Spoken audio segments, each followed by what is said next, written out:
झाली नाही का? परंतु ही कामगिरी मी कोणावर संपवली? हो, लक्षात आलं.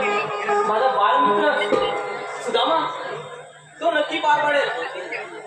आपला हुकूम म्हणजे त्याचा 100 आणा पावला जवळपास आहे का? तुला हाक मारू शकतो सुदामा? अरे सुदामा, मित्र सुदामा. देवांच्या चरणी प्रणाम असो. देवानं असे एक बोलण्याचे कारण गवळणी उद्या मथुरेचा बाजार करणार आहे. त्यांना आल्या मार्गाने परत पाठवणे ही कामगिरी मी नाही करत, तुझ्यावर सोपवणे. देवानं गौरी विचारित हुकूम पाहता कायदा करून हुकूम माझा कायदा तुझा नाव मुला तुम्ही करू ठीक आहे. तुला काय लागलं तर मला हाक मार, मी लगेच तुझ्या वाढता बोलली जातो. ठीक आहे.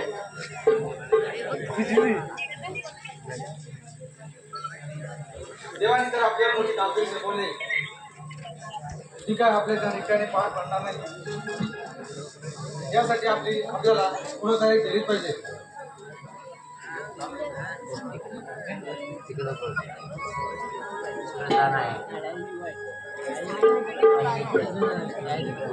आता